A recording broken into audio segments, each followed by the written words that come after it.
Good afternoon. I'm Susan Freeman, and as you can probably see from the holding slide, I'm a lawyer, but I'm also Vice Chair of the British Property Federation Technology and Innovation Working Group.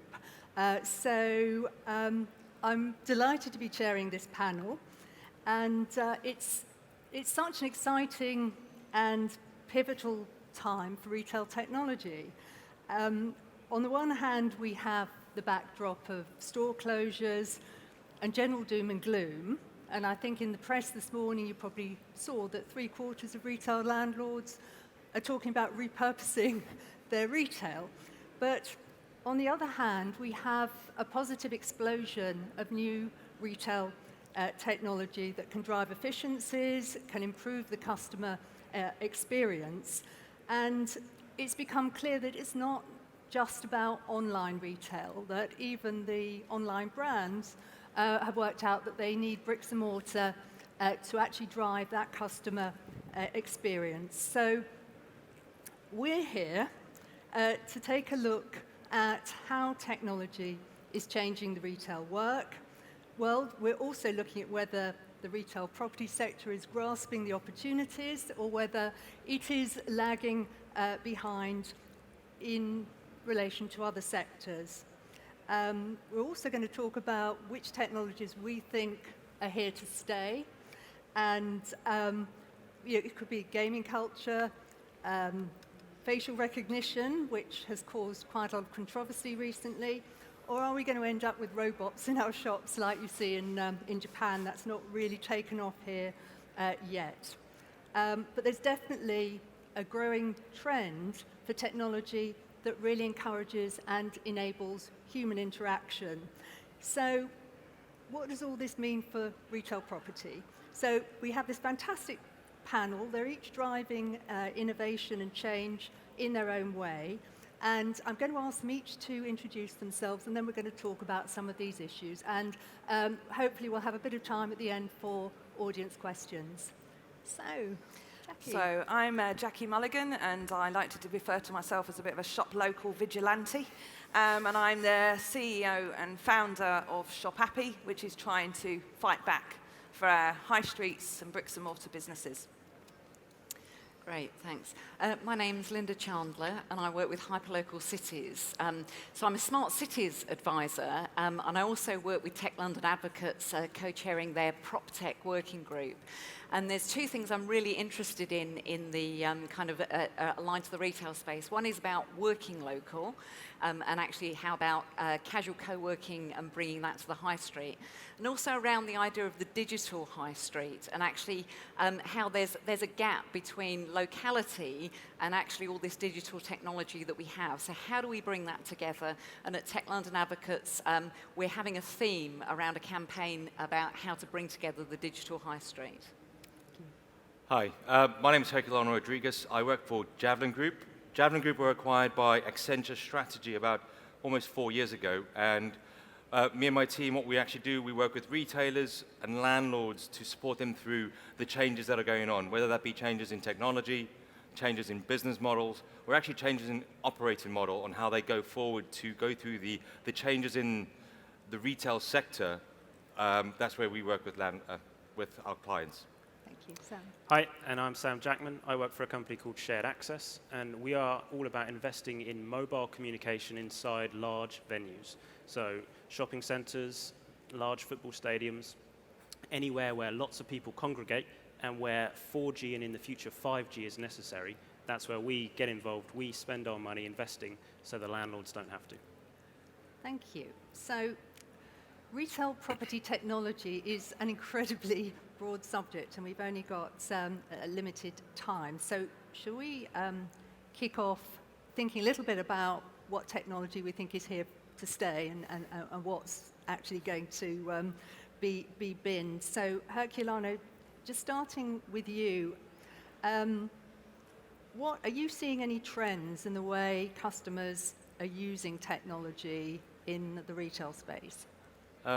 If I sort of start off with the question that digital and technology is here to stay immediately, like the fact that we don't think about, or consumers don't think about online or offline anymore, they just genuinely believe in having a presence, and that can be in digital or physical form as well.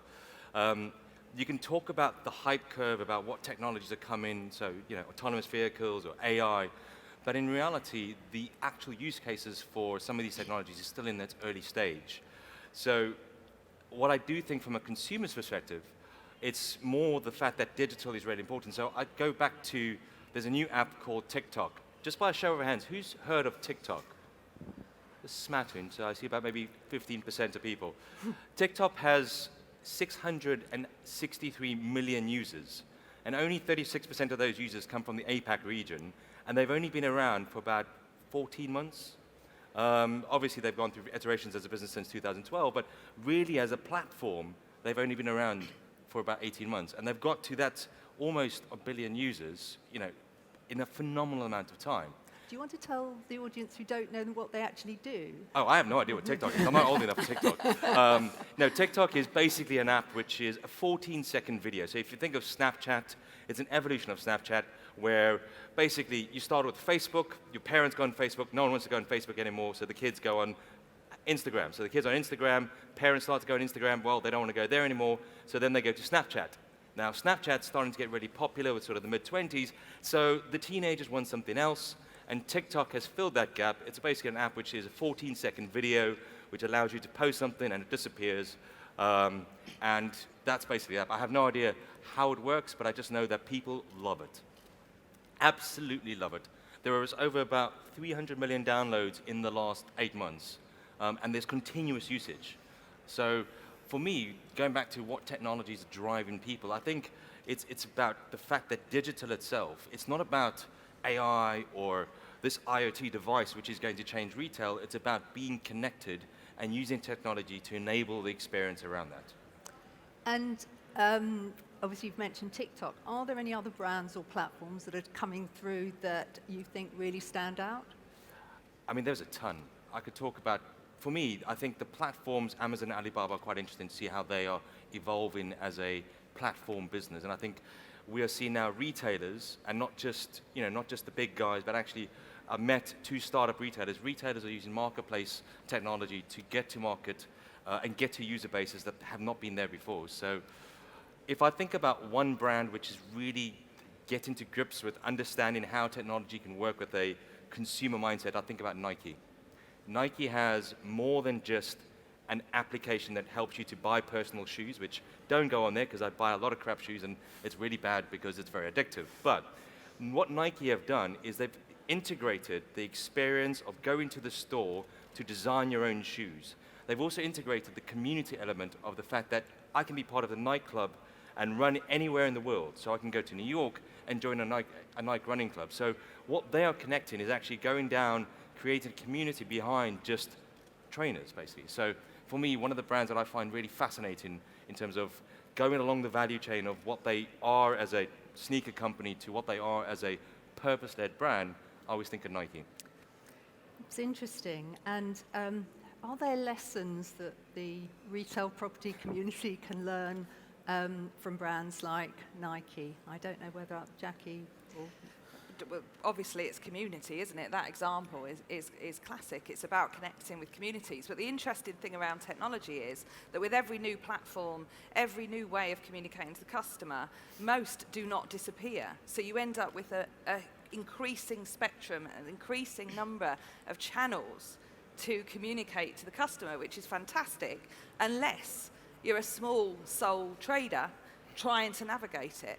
And I think that's where we also need aggregators, where we need to simplify things. And I think that the technology is going at such a pace that there is a state of future shock that people are in and a high street that is lagging behind. And while some brands are able to accelerate, they've got massive funds behind them. Most of our town centres have small businesses that can't possibly compete with that kind of acceleration. But what they can do is start to operate as place, because place and town centres are the natural place of communities. We are not product human beings. We are social human beings who interact in places. So our places need to stop lagging behind and actually help connect the consumer with places and aggregate those small businesses. And the word customized actually stood out, Herculano, because I think that's whether you're talking about a big international brand or you're talking about small high streets, one's talking about customer experience and actually feeling that they're getting some sort of personal treatment. So, Linda, you're working with various partners to bring technology to the high street. Do you want to talk a little bit about what you're doing and whether you're actually seeing an acceleration of change in real estate? Yeah, I think I'd echo what Herculano said about, I think platforms are definitely here to stay, and in terms of being able to connect people. So some of the people that we're working with as Tech London advocates are folks like Work Club. So Work Club, for example, is about how do you bring the working experience to the underutilized spaces in the day. So again, it's connecting people that are looking for places to work locally with underutilized restaurants within the day and other spaces. So it's providing that kind of overlay. And similarly, there's a company called Street Dots who do the same thing in terms of outdoor spaces and matching those with independent food retailers. And those platforms can actually provide a really dynamic and vibrant feel to a place. So, there's an ever-changing proposition, and actually people are enjoying locally and kind of buying more locally as well. So I think platforms are definitely part of the future.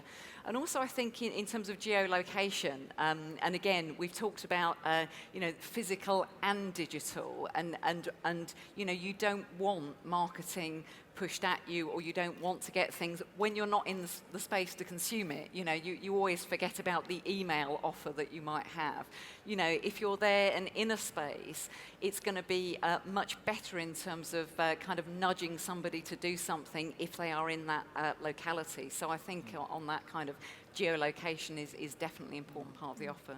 Okay, so and it's all about connecting people and experiences and the like, which brings me to Sam, because obviously what you do is all about creating connectivity. So why is it so important? Well, in a way, it's the least interesting part of what everyone is talking about, because all of these platforms sit on top of the connectivity platform. Because, as you've been saying, we all have these different personas, we all have these different people we are online versus offline, and trying to complete that sale, if you don't have connectivity in a venue, it's very difficult to get someone to make the sale. You have to go to a physical location, you have to do a physical thing. If you can combine that, and if you can say we have the ability to bring you in to complete the sale, you can do anything you want, anywhere you want. A lot of locations are talking about having virtual concessions now, which means actually as long as I've got the ability to give you the product, I can make the sale to you anywhere I want because I do it on this level of connectivity. So it's a way of changing the model effectively for retailers. And we all talk about connectivity and how important it is wherever you are, that you're able to get your Wi-Fi and for obvious reasons. But do people actually understand the difference between Wi-Fi and 5G? Do you find? Well, 5G is a buzzword at the moment. It's not here. It'll be a while before it is in its true form. But if you look at what 4G can already do, the download speeds are pretty good. If you're trying to push content, again, the download, the upload speeds are pretty good. So the ability to have that fundamental basic layer that allows you to do other things on top, it gives you that flexibility. I think you're right. Most people only know things when there's a problem. So they have the spinning wheel of death, and they're trying to make their purchase, or they're moving from one access point to another, and they don't realize why something's not working. So for us, that's why mobile, like your Vodafones, your O2s, your EEs and 3s, having that sort of level of connectivity is the powerful one. Even if you're in a static location, Wi-Fi is perfect because you're sitting down, you're not moving, you're able to spend a bit of time with it. When you are moving around a location, or if you are a retailer or a high street and you're trying to move people from one place to another, to have the dexterity of mobile connectivity is just a lot more powerful. 5G is a long way away. Yes, that's great. So, shall we have a chat about the the fact that this landscape of retail technology is changing very, very fast. And as a sector, retail property is always beating itself up, as not keeping up with other sectors. And that's what we're told. But what I'd actually like to discuss a little bit of whether it's real or whether it's perceived. So, Herculano, I'm going to start with you. I mean, is it real or perceived? And have other sectors been more successful in utilising the best of technology? So I think it's a really interesting question, but I'm going to take a pass. I'm going to ask the audience, and then I'll come back to my answer, which is, do we think that retail technology, that property companies are ahead of the game? Put your hand up. Anyone who believes that? In line with retailers? Anyone put your hand up? And who thinks that they're behind retailers and behind consumers? That's the bulk of people. So the short answer is that, basically. I think the reality is technology is really expensive to deploy at scale. And retailers struggle to do this because they have a whole set of legacy systems. And I think retail property struggles to do this because they have a whole set of different ways of looking at an investment. Your typical investment cycle for a property is 5 to 10 years. Retailers, maybe 3 to 5 years. Technology comes to deploy an ERP software solution is going to take 2 or 3 years. So by the time you've installed it, it's too late. So I think the challenge lies not with the technology itself, it's trying to decide which technology is going to be right at the right time. But on that same front, I actually think consumers are completely changing as well. So technology is changing, but consumers are completely different. I mean, I found out this morning that there is a virtual influencer who has over 323,000 followers, and it is basically created by some guy in his bedroom in Germany, a German guy, and he's got 300,000 followers, and they did an advert for Calvin Klein where she posted this virtual, literally like a, I don't know how to describe it, it's basically like a, what is those, avatar? It's an avatar, right? And she posted something about Calvin Klein, about a new watch, and she got 10,000 likes for Calvin Klein. It's a machine that's posting this. So I think consumers are also changing as well, and I think we need to take that into consideration. So if you're looking at a tech strategy, it's not just about what technology is going to work for my business, it's what technology is going to be sufficient in 5, 10 years' time based on the way consumers are changing. And it's very difficult to predict that. And you don't always get it right. And I think, perhaps the property sector is not a sector that will take a risk, doesn't necessarily want to invest in trying something in case it doesn't work. And, sometimes with innovation, you've got to try. The thing is, like most property companies, when they do an investment, it's like, I'm going to build this building, I'm going to have a 5-year ROI of 6 to 8% or 10%, whatever it is, and that is a pretty steady investment. With innovation, you've got to invest in like 10 or 15 different things, and only one of those will probably get 10x, and the rest won't work. And that is a real different mentality of saying, okay, well, I'm going to accept that this isn't going to work. And that's, I think, where property companies struggle. And retailers struggle with this as well. It's not as if the retailers are investing in all this technology. We've seen from John Lewis' latest results, part of it is obviously consumers, the other part is investments in technology as well. So I don't think retailers are very far ahead of property companies. I just think they're a little bit ahead. Okay. And Jackie, any thoughts? So in terms of the whole tech outlook and the predictions, I used to do a lot of research in future trends. And one of the big challenges, I think, and it's quite a frustrating one for me, is that we seem to be following a very linear narrative that's being dictated to us by a couple of tech bros that I'm sure that we can trust in California. And, I'm sure they're brilliant and lovely, and I trust them implicitly with all my data. But they are tech giants who are setting what they think the future is. And what's really frustrating to me is everyone in this room has a role in shaping alternatives. The biggest opportunity, I think, for places to compete is Extinction Rebellion. It's the environmental issue. Now, nobody could have predicted that. We look at behaviours of kids and assume that they will continue to behave like that. But my research in future trends was completely the opposite. It's not linear. The future isn't linear. And I'm not having a future that's dictated by tech giants. I will have a future that I want for my kids, my place, my area, my community. And I think that a lot of it is about, rather than trying to constantly react and respond and blame others, take a different tactic. So in ShopAppy, we say, well, we're being told that shopping is about product and price.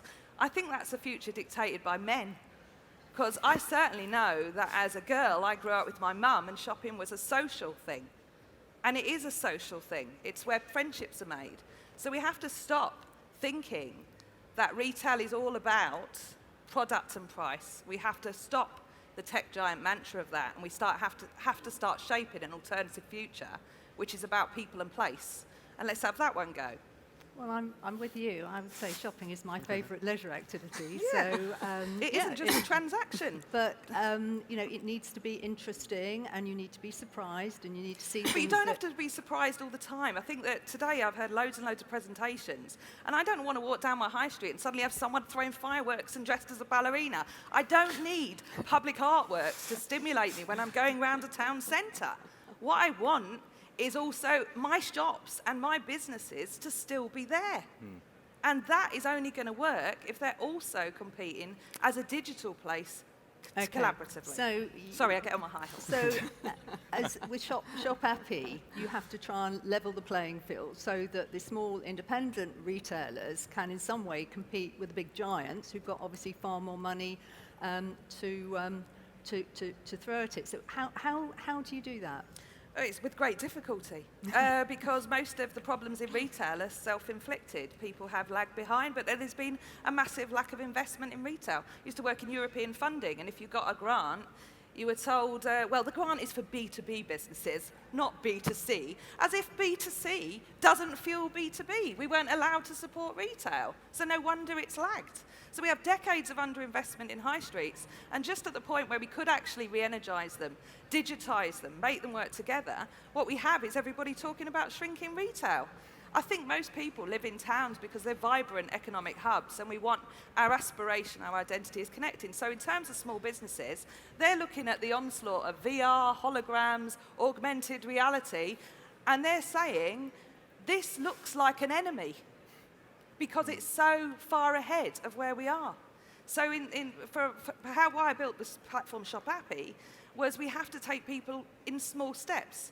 Because, get the small step first, get people to actually just go online. Websites still exist. That's a good thing to get on. And now maybe we'll start with social media, and now maybe we'll start with other things. But take it in small steps. Don't expect a revolution on your high street. Otherwise, you will literally dislocate what makes it brilliant in the first place. I do want to add something to that, though. And I love ShopAppy, and I think it's a fantastic platform. I also think, though, that unfortunately the retail in all of the high streets just became a little bit too similar, right? So there wasn't enough differentiation. There wasn't the butcher, the baker, the candlestick maker. There wasn't none of those things that made the high street really great. And then the high streets became a little bit generic. Apologies if I'm speaking out of turn, but I do think that there does need to be an evolution of the space in the high streets before. We have Clone Town, and now we're about to have Clone Town 2.0. Hey everyone, I'm going here, and there's Amazon clicks and mortar. I'm going to another town. Here's Amazon clicks and mortar. Clone Town 2.0 is just around the corner. Learn from our mistakes. The ingenuity, the entrepreneurship, the enterprise is in people's living rooms because they are not in high street retail, they are not in markets because they're scared to take the risk. It is easier for me to sell my products to China, America, and it's harder for me to sell it to my local neighbours. So we need to really work on this hyper-local platform. But I agree with you, Clone Town is absolutely not what we want. But when you see all the online retailers now looking at the high street thinking, yeah, now's the time to come in, I do not want to walk down my high street and it look the same as everywhere else. Yeah. And it's, just looking at that, just looking at Alibaba and what they've done and sort of invested sort of £1 million, whatever it is, in all these little mom and pop stores, so that they are now, they've got all the technology and everything, and they can. Is that going to happen here? That you get a big tech company coming in and actually turning these little independent shops into part of their empires? It's possible, but let's move on. Linda, we've talked a little bit about whether mobile phones actually are the future, and the fact that you go anywhere and everybody is just looking at their mobile the whole time, looking at apps, and that's not terribly sociable actually. If one's trying to make the high street more sociable and more of a community, having everybody lost in their phone is not going to do it. But you made a point that actually you think it might not be apps, that there's going to be a different way forward. Do you want to talk a little bit about that? Yeah, I do think we're somewhat stuck in this mobility paradigm that we have at the moment, which is of the decade. The technologies around apps, geolocation, they're all now well embedded into our lives, and so we've become used to, the heads down experience and wandering around our towns. But we're actually entering into the kind of the 2020s, and all the technologies that will become of age in that decade are already here. We're already seeing artificial intelligence, virtual reality. We're already seeing, the importance of data and mining that data. But actually, how do we combine those into a future and an experience that we want, I think? So I think the mobile phones will go, actually. I think it will become a much more embedded experience. Wearables will come. There'll be much more subtle ways, I think, to interact with the technology. One of the projects I've been involved in over the years was with Microsoft and Guide Dogs, and it was all about actually how you get a wayfinding experience in a town centre. And it's actually a heads-up experience, so it's using 3D spatial audio to overlay what's in your environment. So the phone goes in the pocket, and you can interact with your environment in a very natural way. And I think more of these technologies will come to the fore as we move into this kind of era of autonomy. I think the important thing is that we need to focus on the user experience. So, if I'm, wandering in my town, I want things to be pertinent to me. I always think there's this huge disconnect about, me living in my global ecosystem on my phone, and we all live in them, and we all have our different providers, and actually wandering down the high street. I'm completely anonymous in my local high street in St Albans, even though I'm very active online. So how do we bring these things together? And I think in the future, I think we will, at the moment we're choosing our phone ecosystem and largely living in that, although we do go to other tech bros in different circumstances. But I think perhaps in the future, there'll be more of a choice in terms of we might choose, say, a digital assistant of choice, and that will be the one that we think is very pertinent to our privacy. So Alexa will come shopping with us? Alexa or a Cortana, pick your digital assistant of choice. But I think that could be a way of offering a much more curated and personal experience, that you might choose to disclose things as long as your privacy is preserved, and almost have this kind of force field going out with you, interacting and bringing relevant things. So it's a bit more of an uninterrupted flow. And I know some people will think that is their worst nightmare, but other people might think that actually it saves time, it's more convenient. Yeah, so I'll argue with that just for a minute, because one of the things with my thought of walking down the road with Alexa actually fills my heart with concrete. I think there's a thing that we need as humans, which is serendipity. I don't hardly know anybody in Revo, and I could bump into someone interesting.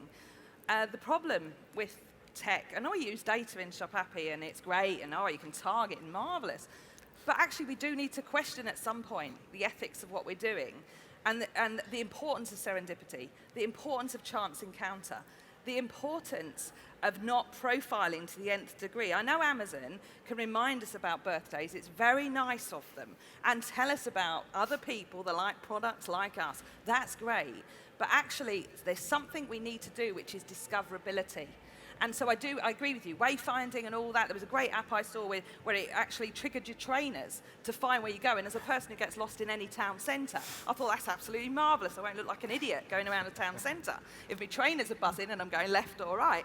But I do think we need to be very careful, because data is one thing, but we are humans with free will, and we are not algorithms. And there's a great danger, if we look at the Cambridge Analytica or whatever, of actually really impacting on someone's life. If we're not I was careful. going to say, Jackie, just taking it slightly different.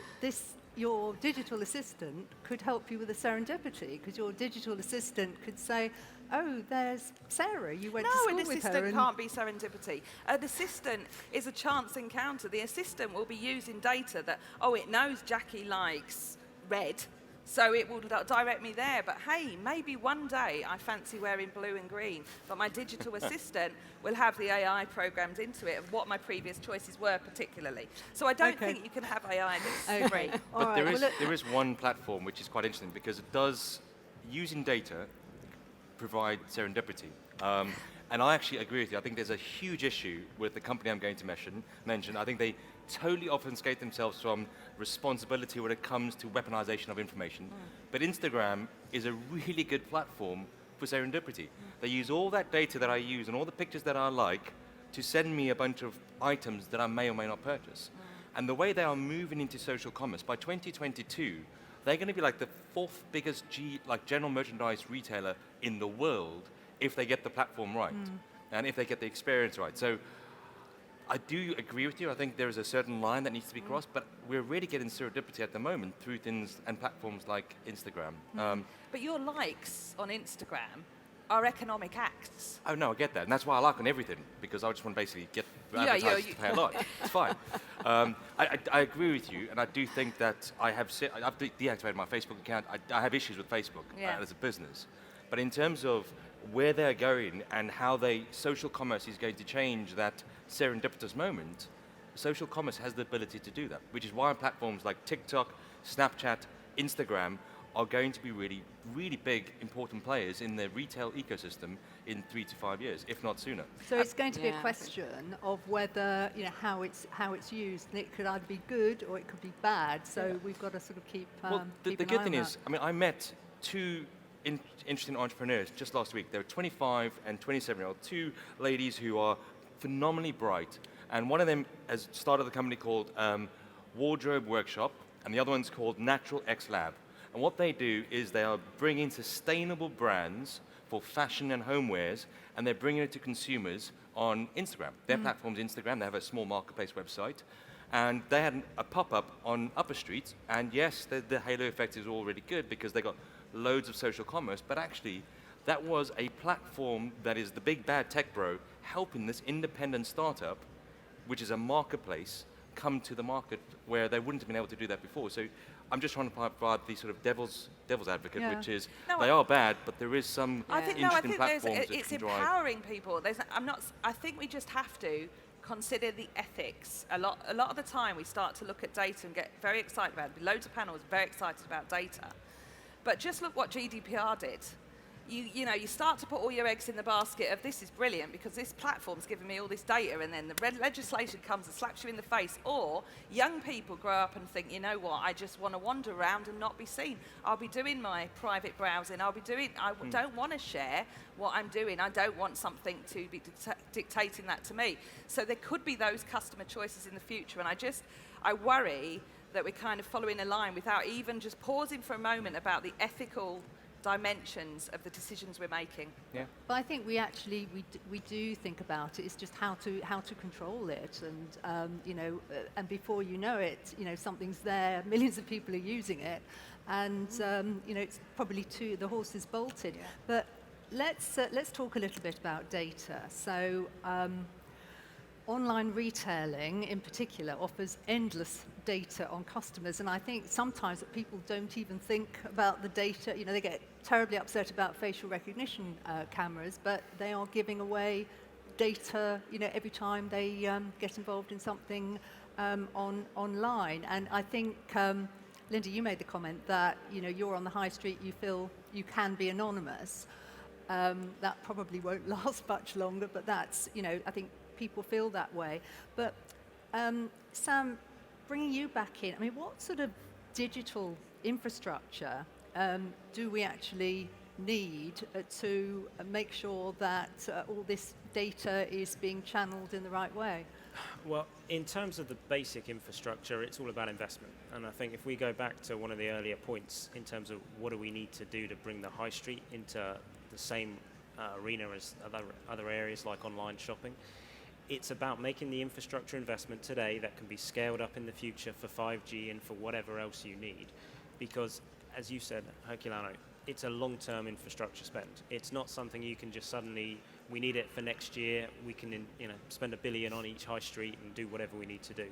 It takes a long time to scope it, to fund it, and to actually get all of the mobile operators excited about being in those locations. Because it's a bit chicken and egg. If there's no one there, mobile operators are businesses, they'll sit there and say, well, why would I bother investing in putting my presence there? But then that doesn't help people who do want to go to the high street and link it to the online presence and do whatever else they want to do. So really, the crucial thing is getting landlords and retailers to demand that there is mobile connectivity in every single location.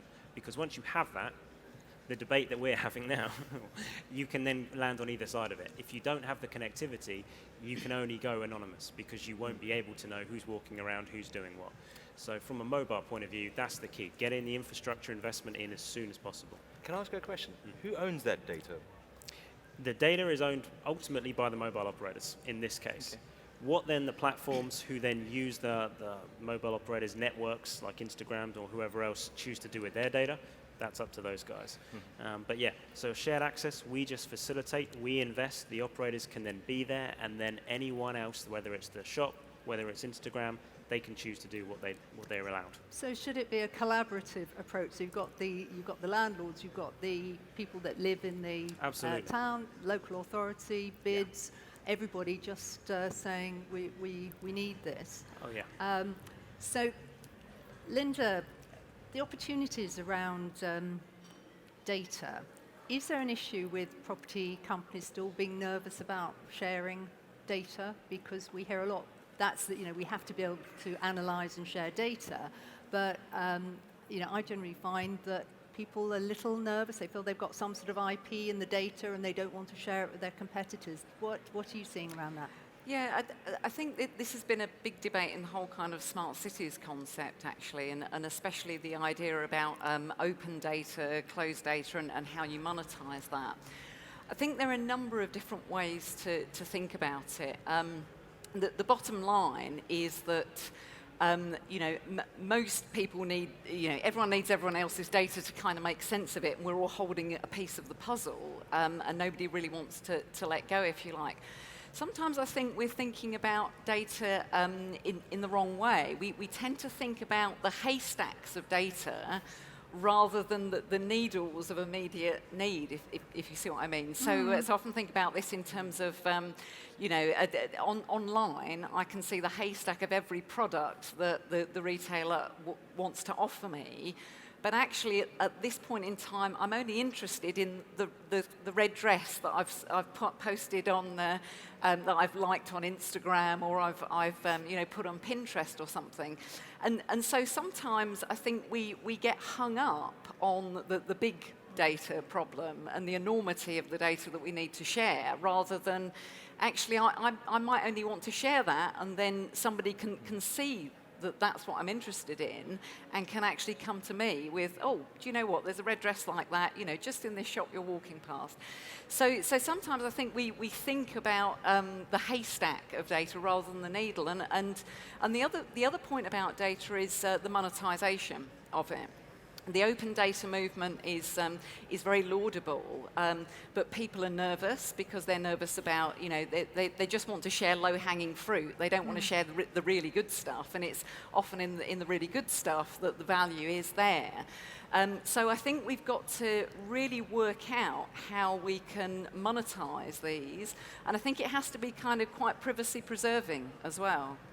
But there are technologies that are coming along nowadays that can really kind of give the traceability of data and the monetization and kind of the payback on that. So I think it's about thinking smartly about how we combine this data and how actually somebody gets a downstream payment where their data has been used and monetized, and they're getting the added value of that.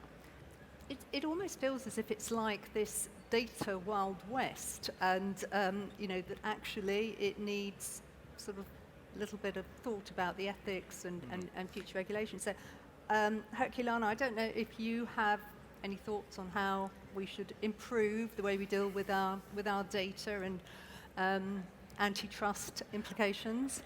I really like Linda. I mean, I don't want to go into antitrust too much. I've gone on a massive rant about how I think the weaponization of information has changed society and will continue to change the world. And I think we need to, going back to Jackie's point, we have regulation on cars. Why don't we have regulation on how these social media platforms actually change people's mindsets, right?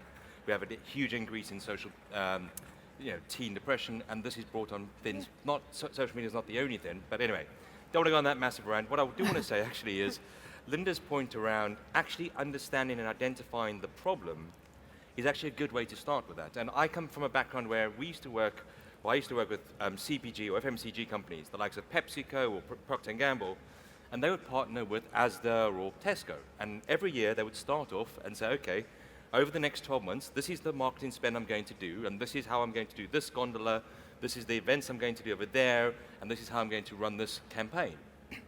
And what is interesting, that process is called the joint business planning process. And what I'd really be interested to see, and I don't think it's going to happen with all landlords and retailers, but I'd like to see somewhere in the near future where a landlord and a retailer have a conversation and say, look, this is what we aim to do over the next 6 months. This is the problems we're going to solve for our consumers. This is how we're going to engage them. This is the experience we're going to give them. What data can we use to drive this experience even better? And have like a joint business planning process for using the data together. And I think there's a lack of, for obvious reasons, because it's all about, well, who's going to pay more rent, and there's that tension that needs to be there. But if you take it back to Linda's point is, well, what's the problem you're trying to solve? And you're trying to solve consumers coming and spending more and coming more and have a great time. I think that JBB process is something where, I know I've been speaking to a few landlords and they're looking at, well, it might not work for someone like Zara who has 500 stores, but it may work with a digital native brand who has 5 stores, and they'll be interested in how does that business planning process work and actually become a little bit more collaborative. So, are you saying, so in relation to, say, a shopping centre where you've got the, you've got obviously the landlord, you've got the retailers all interested in getting the customers in, making the experience good. Do they not talk to each other about how the sort of strategy for doing that and how to drive footfall? Well, to a certain extent, the marketing budget is set 12 months. We're going to have 3 fashion shows, we're going to have a Christmas tree, and we're going to have these couple of events. But that's not forward planning using different data. That's basically like, well, we're going to have this event. Please make sure you post it on Twitter or post it on social media. I genuinely think actually it's around sharing that data to drive better experiences. We're miles away from that. Okay, absolutely miles away from that. Interesting. And it also goes to the decision-making power of local managers with data. One of the biggest problems we've encountered on ShopAppy is, we're for independents, we're actually supporting local businesses, and the chains, the bigger stores, will probably have lots of data, but their local managers are not empowered to make decisions at a local level, which would help them.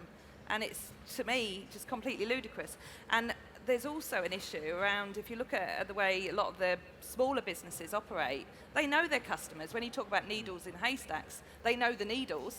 They contact the customers and say, I've got something in, and there's a lot we could learn from those businesses. But at every conference I go to that's to do with place, there is never an independent retailer, hardly ever an independent retailer present, speaking, talking about their world. But I think there's a lot we could learn from them. Yeah. That's a very good point, actually. So, Herculano, you have used the word phygital, which I thought was quite... Oh, no, I've got to call out for that, sorry. I think it was great. So, how physical and digital merge. So, is it... do you think it's a trend, and what's driving it, or would you disown the word? I would totally disown that word.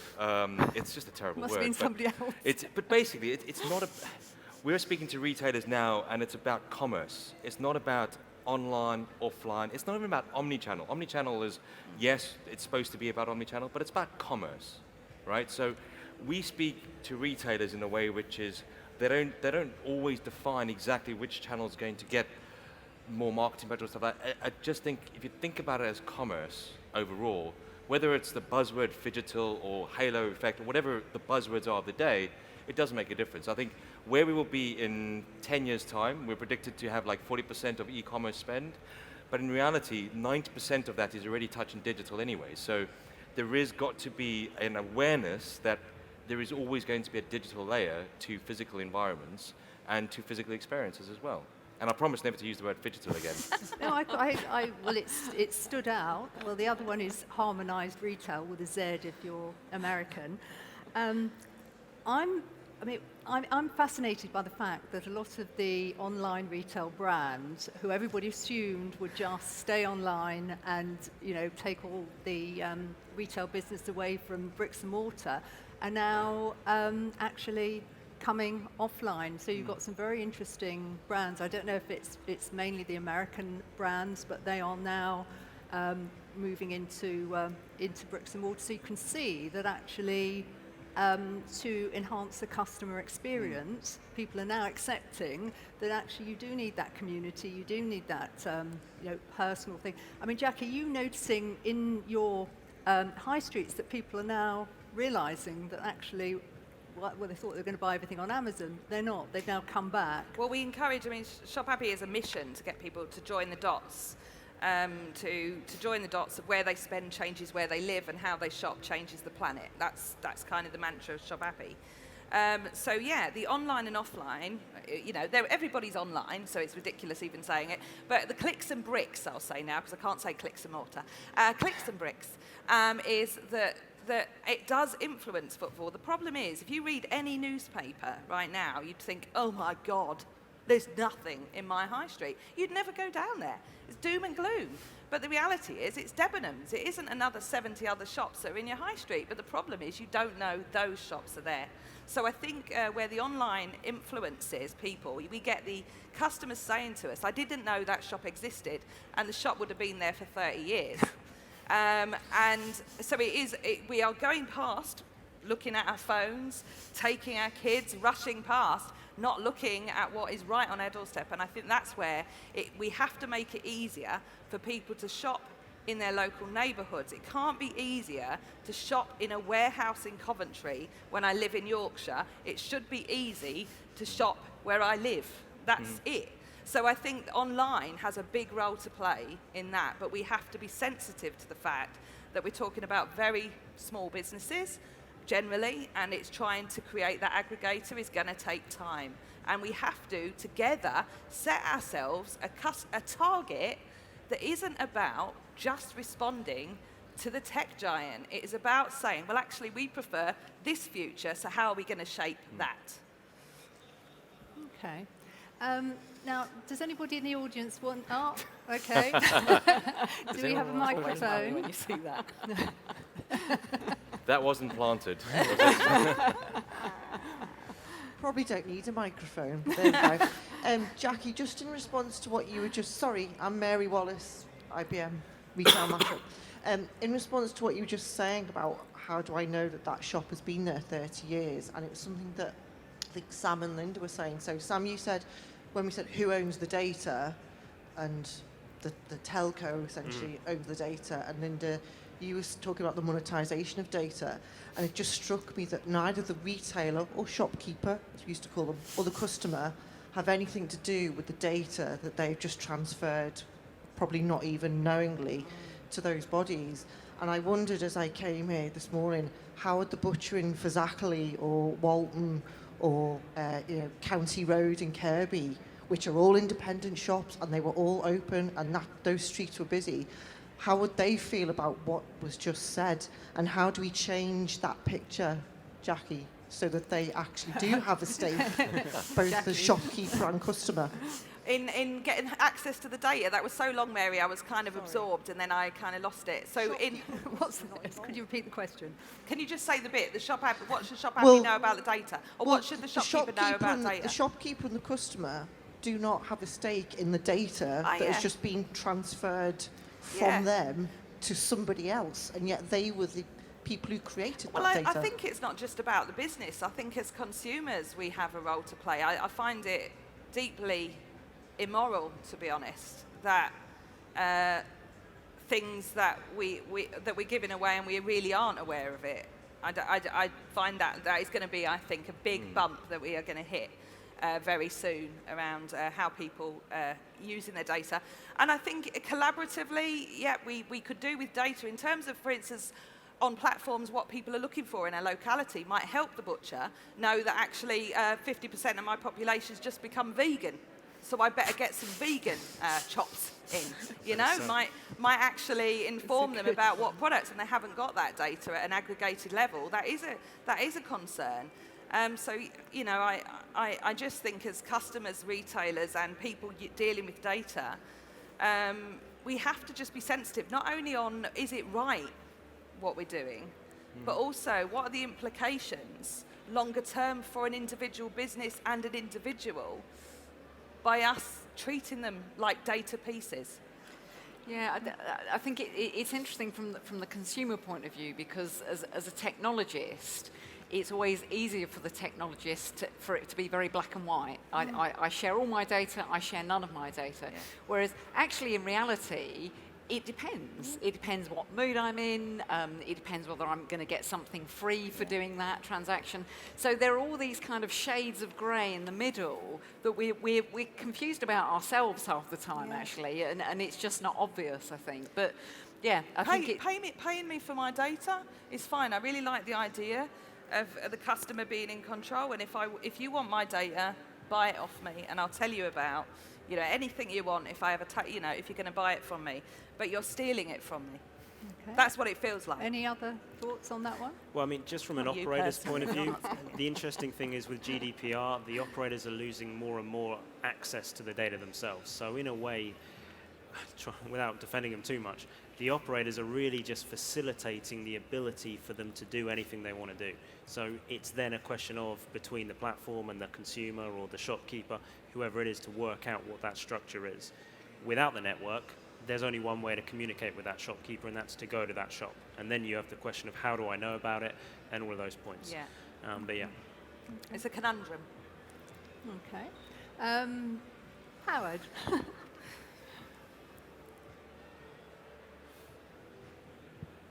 Howard Morgan, Real Service. The government is putting money out, and cities or towns are applying to get millions of pounds to improve their high street. Would they better spending that £1 million on technology or on benches for people to sit on to socialise? That's a good question. Anybody want to answer before Jackie answers that one? Well, I mean, from a connectivity point of view, there are a lot of opportunities out there already that don't require government money. It's having worked with councils in the past, it's difficult to understand. There's a lot of different barriers because of the way councils have evolved over time and who owns what. And I think if there was a way of using that money to sort of unify the community, to then say, okay, this is all of everything we've got, these are all the assets, these are all the locations you could use, you could quite, not easily or cheaply, but you could create the networks that you would then need to do whatever else these guys are going to tell you next. Okay, Herculano? I'm just going to go for probably an easy answer, and it depends on the town, right? Because some towns need investment in infrastructure in terms of technology, but I'd question that as a first starting point. I actually think you need to invest, firstly, in understanding your town. Understand your consumers, understand your occupiers, understand the other stakeholders within that town, and then make the call, whether it's technology, whether it's benches. I just think that the trouble is that there's not enough understanding of your local stakeholder engagement before people are putting these grants in to get the information. I know that's kind of an easy answer because it's not really an answer, but I think that's, for me, what's lacking in a lot of the grants that are going in. There isn't an understanding of why should we do this in the first place. Minto? Yeah, it's kind of what is the problem we're trying to solve, really, in these centres. And it's probably a bit of both. I think I would never advocate just spending technology for technology's sake. I think it's really about understanding the end-to-end problem and what are the different facets of it. And also it's about the collaboration. And I feel that sometimes with technology, it's a bit of a bright, shiny object. and we don't think about how the community is going to engage with that technology. For example, on the high street, there are all these kind of hoardings now that are very digital, you know, kind of like the BT in links, the pulses. And again, you know, they can actually be quite multifunctional in terms of they can have air quality monitors, they can actually be display boards. But really, when I see them in town centres, they're just used as advertising. And I think there's so much more the community could do with that. But it's a platform, and the community needs to understand it's a platform and have access to that platform. You could do all kinds of things with it. But I just don't think that we invest in that ecosystem around the technology and getting people to understand what they've bought and how to engage with it. And it gets back to who is going to galvanise the community to actually maximise the opportunity. You know, is it the local authority? Is it the bid? Because people, you know, they might feel strongly, but it's sort of quite difficult to get them all together to achieve that. Yeah. I think with the, I mean, one of the challenges I think with this high street fund is that we might end up with lots of towns looking very similar, adopting the same model. Oh, that thing worked in Altrincham, let's all have a street food market. Or worse, gentrification and excluding people. So I think there's a big issue, and it's bigger than tech, but I am also not a big fan of committees. If I'm honest, I think that we need leadership, actually. We need decisions, and we need innovation, and we need risk-taking, and we need new ideas, and that doesn't necessarily come from a bunch of people sitting in a room giving you their best suggestion about hanging baskets. So, you know, I'm sorry to say it, but the most innovative things that have happened in towns have usually been some maverick who's just gone for it, and we need more of them and less focus groups. Okay, very good. So before I wrap up, because I think we're out of time. Anybody? I mean, what new technology are you that's coming down the line, are you most excited about? Sam? Well, for me, it is 5G. It will take a while, but the download speeds, the latency improvements, the things that the community will then be able to do with this will be incredible. It's just going to take a bit of time and a lot of money, unfortunately. So those two things are going to delay it, but when it is here, it will be pretty impressive. Okay, Herculano. I'm always going to be of the opinion that not one technology is going to save anything, right? And I think it's the combination of technologies that can drive interesting experiences. So the three technologies that I'm really looking forward to actually getting some proper use cases is a bit of data and analytics, collection and proper data analytics, through systems like IoT, and then AI. Again, we're not seeing many use cases at the moment, but combine those three technologies together in the next 5, maybe 10 years, and I think we'll see some very interesting experiences for consumers. Okay. And of course, self-driving cars, so that I don't have to worry about it driving anymore. That'd be amazing. We don't have to worry about you driving, I'd say that. The world's better for that. Linda? So I'm going to go quite techie here. So I'm going to say microservices, actually, because I think at the moment, as I said, we're stuck in this paradigm of apps are going to solve it, but we have to know that the app is there, if you like. So I think it's much more about this platform of things that are available and can be available from anyone, from the independent retail, and how we aggregate those and how actually we discover those through a technology. Okay, Jackie? I'm not that excited about technology. Good for you. I mean, I'm think you're pretty on the wrong excited panel. about. No, I'm excited about ShopAppy, obviously, but I'm more excited about what's going to happen in terms of human behaviour and a growing number of people that are getting more concerned about places and planet. I think it's great. The more people than ever are caring about their places, and I think any technology that puts humans at the centre of it is what I'll get excited about. Okay, thank you. I don't think I'm even going to attempt to summarise the ground that we've actually covered in the last hour. You know, everything from serendipity to GDPR and focus on user experience, the tech bros in Silicon Valley. It's been great. So I just want to say thank you very much to the panel. It's been a great conversation. Thank you. Thank you. Thanks.